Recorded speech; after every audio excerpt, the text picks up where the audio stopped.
kas sa tead, kuidas investeerida? Ja loomulikult, sa ostad odavalt, hoiad ja kui raha vaja on, müüd kallilt. Kõige tähtsam seejuures on turu ajastamine. Oi, vabandust, see läks nüüd küll valesti. Sellepärast, et investeerides sa võid ju kogu oma rahast ilma jääda. Kui sa panustad sellele, et sa saad alati turu tõusudele langustele pihta, siis okei, 1 kord, 2 korda see sul õnnestub, aga pika aja jooksul sa pane nii või naa mõnikord puusse. Ja täpselt sama asja juhtub ka tegelikult kogenud investoritel. Aga lähme tagasi stuudiosse. Hei, finantsminimalist siin.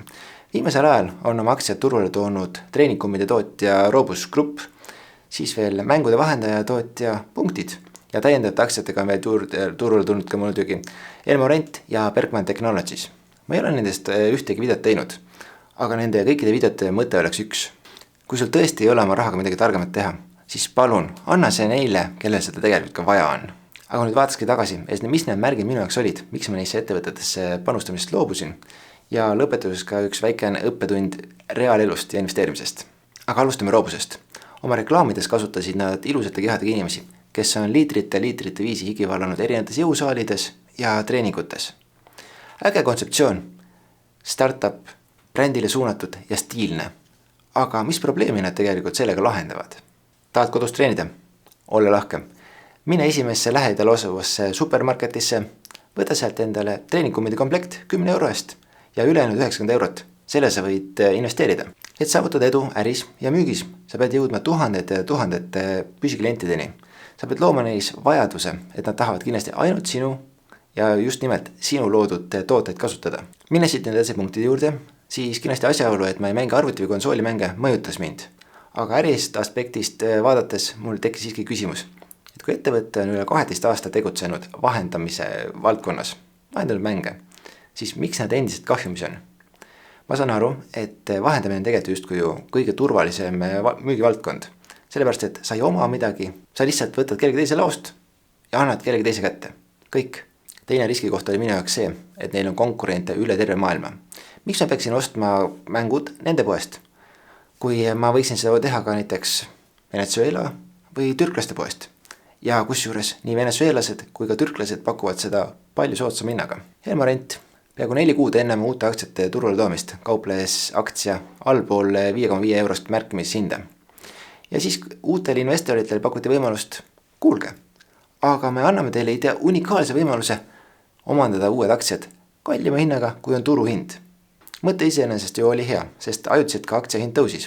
Kui vaadata eelnevat trendi, siis oli selge, et ees ootab langus. Minu jaoks neil ei ole seda know-how'd, et tulla reaalses maailmas kasutatava kaugjuhitava autoga ka päriselt turule.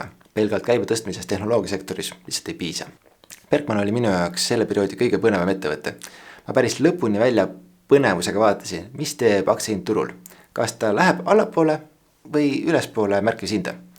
Juhtus aga see, et ta läks allapoole märkimishinda ja seetõttu minu jaoks ta ei olnud enam ahvatlev investeering. Aitab, lähme edasi selle kõige põneva kohaga, ehk siis kuidas on võimalik anda ära oma investeering täiesti olematu hinnaga. Vaata seda pilti. Mida sa näed? Kas sa näed seda, mis minagi? Aktsia kauplemisel esimestel minutitel anti aktsiaid ära 30 sendiga. Ma praegu mõtlen, et miks ma ise selle peale ei tulnud, et oleksin pannud eelmine päev väga madala hinnaga orderi sisse ja siis proovinud mõned aktsiad väga hea hinnaga kätte saada.